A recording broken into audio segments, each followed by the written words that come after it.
Moi, je peux dire que la période de Mobutu, en termes d'unité, oui, en termes de conscience nationale, en termes de retrouver une âme pour la nation congolaise, cette période est la plus bénie.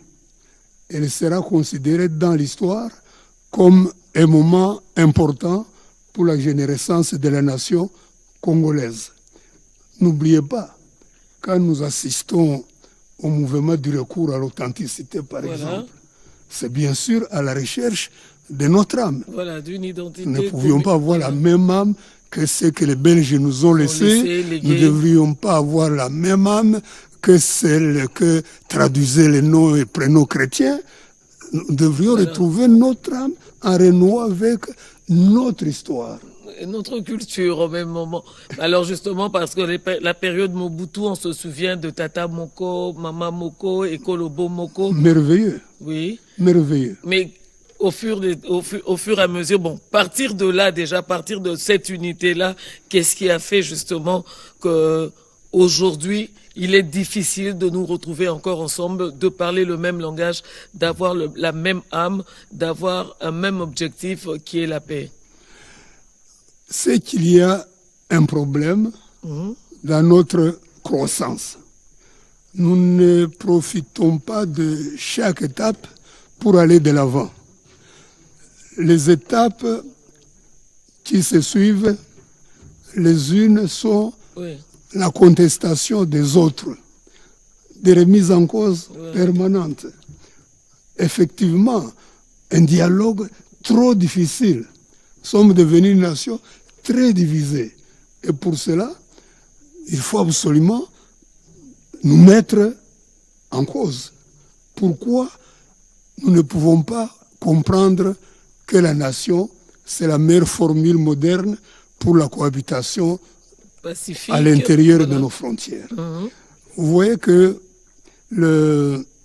quand nous parlons nation, au sens traditionnel, au sens classique, c'est supposer que nous avons la conscience d'être un peuple.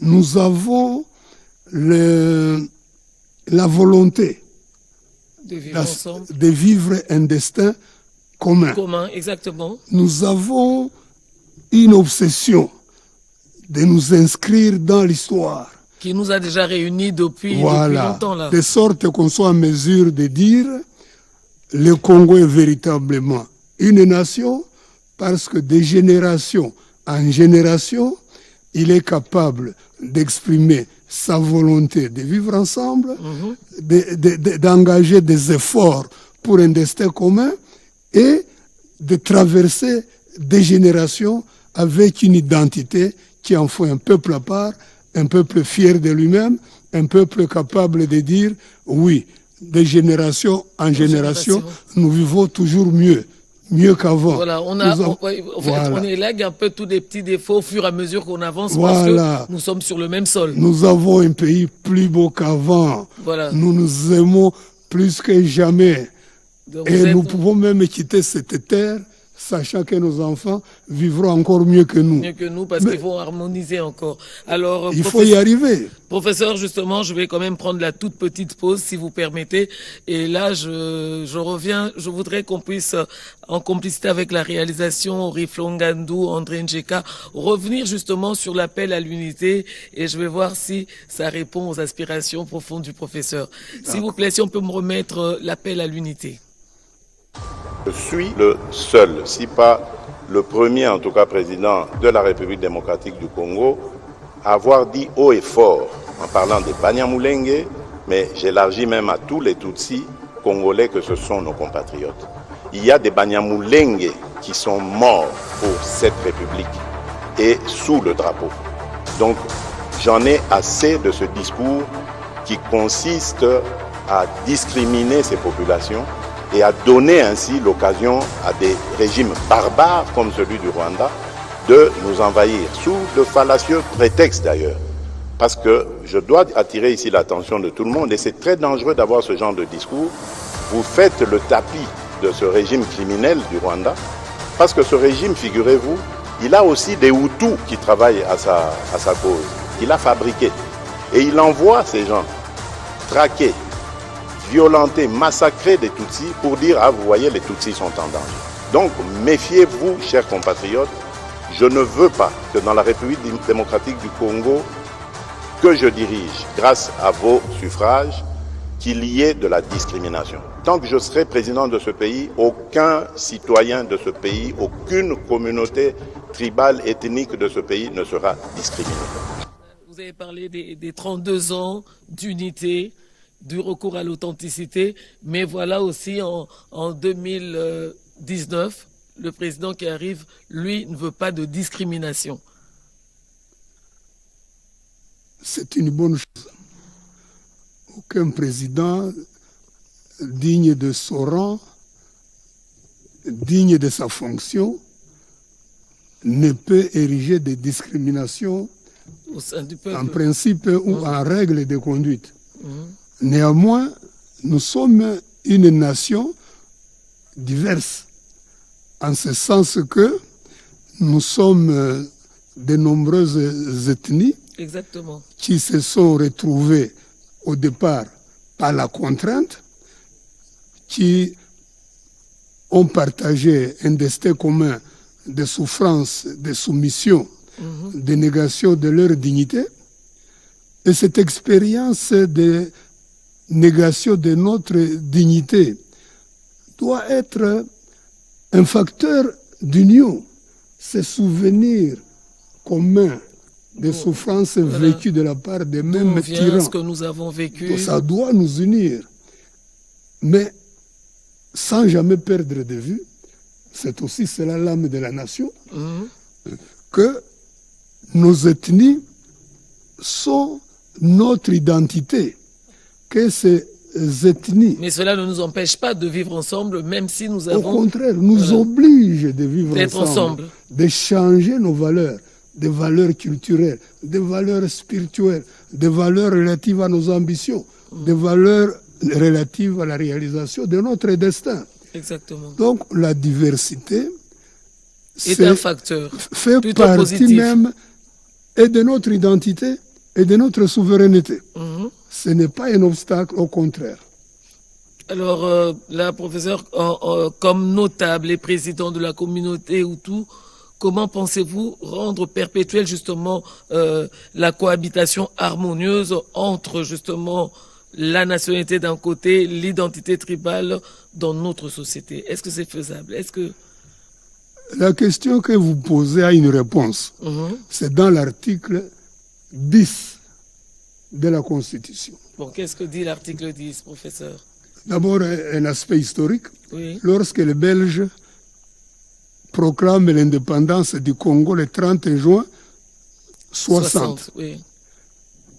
Il s'adresse à qui? Il s'adresse à des gens qui, la veille, étaient des sujets belges. Oui, oui. Et en disant, vous êtes indépendants, il est en train de nous dire, ne me regardez plus. Donc, oui, voilà. Vous avez tout perdu, en fait. Je vous laisse entre vous trouver une façon de rester unis. Moi, je vous ai réunis par la chicotte. Vous trouvez des valeurs nouvelles qui vont vous rassembler, vous unir, vous donner un projet d'avenir, vous permettre de traverser les âges. C'est ça le message. Est-ce qu'on est moi malédiction, professeur? Malédiction, c'est un partage. Mais ce qu'on bannit sous qu'on rappelait la chicote, prof. Mais ils ne pouvaient pas changer l'histoire. L'histoire qu'ils nous ont imposée est connue de tous. Quelles que soient les manœuvres, les manigances et les dissimulations, on allait toujours savoir que le régime d'indépendance et de souveraineté vient de succéder à un régime de soumission. Maintenant, nous nous retrouvons entre nous le 30 juin 60. Étions-nous déjà préparés justement? Nous étions préparés, mais on ne l'est jamais assez. Nous avions des retards dans l'organisation même des Belges qui ne favorisaient pas une scolarité généralisée ni de haut niveau. On n'a pas eu beaucoup d'évolués justement à l'époque. Contrairement aux autres colonies qu'on a appelées britanniques ou françaises, ou des originaires des territoires occupés, colonisés, siégeaient déjà dans les institutions britanniques ou françaises. Chez nous, aucun nègre, aucun Congolais n'avait pu siéger dans une structure belge à l'époque, oui. Pendant la colonie. Donc ce retard nous a causé beaucoup de problèmes. Mais nous ne pouvons pas perdre de vue que nos leaders ont eu l'occasion d'affirmer les idéaux, d'affirmer les valeurs qui devaient nous rassembler et nous permettre d'aller de l'avant. Tout le monde a à l'esprit le discours du 30 juin de Patrice Emery Lumumba. Oui, un discours improvisé, à ce qui paraît. Mais substantiel, qui est une charte du futur. Mais c'est parce que ce discours était une charte du futur qu'on n'a pas donné à Lumumba le temps de le mettre en œuvre. Dans les 6 mois qui ont suivi, il n'était plus. Les colonisateurs... Donc, malgré que Batikaki, mais ils avaient quand même un œil là-dessus, parce que c'est eux Batikaka. Mais Lumumba Lingara Zalanaye, hein? Bien sûr. Mais vous savez bien dans l'histoire de notre décolonisation, après la colonisation, quel était le terme le plus en vogue? C'est le néocolonialisme. Voilà. Ils ne nous ont pas laissé de bon cœur. Ils auraient voulu continuer. Ils ont tenté sur le plan économique. C'est ça qu'on a appelé le néocolonialisme. On a le qui prof mais n'a pas ça qu'on quitté. Voilà, pour ça ils ont quitté. Ça c'est clair. Donc division na biso makasi base nango eza bango. Moi je pense que on ne peut pas ne pas les pointer du doigt. Oui, ils ont une grosse responsabilité. Maintenant revenons à nos ethnies. Puisque c'était votre question. Oui, quand vous lisez l'article 10 on était sur de la Constitution, 10, exactement. Il est dit que sont Congolais les citoyens dont les descendants étaient sur le territoire actuel de la République démocratique du Congo au 30 juin 60. Voilà, à partir de l'indépendance. Oui. Voilà. Donc, l'ethnie fait partie de notre identité constitutionnelle. Exactement. Et je voudrais rappeler, puisque on en parle. Vous ne perdez pas de vue que je suis juriste. Non, mais oui, c'est vrai, c'est parce que je ne vous ai pas présenté sous cette casquette-là. Voilà. C'est aussi le maître que j'ai sur ce plateau. Je voudrais vous dire que dans de grandes et nombreuses lois, notamment la loi organique sur les forces armées, la loi organique sur la police nationale congolaise. Ces lois précisent que dans le recrutement et l'organisation et le fonctionnement des forces armées et de la police nationale, la représentativité ethnique doit être prise en compte. Voilà, respectée. Moi, j'aurais préféré respecter. Vous voyez, voilà. C'est-à-dire, aucun Congolais ne peut avoir des revendications légitimes s'il n'a pas au préalable prouvé qu'il est Congolais par ses ascendants, voilà, qui étaient là au 30 juin 60. Ayant cessé d'être des sujets belges, nous sommes devenus des citoyens congolais.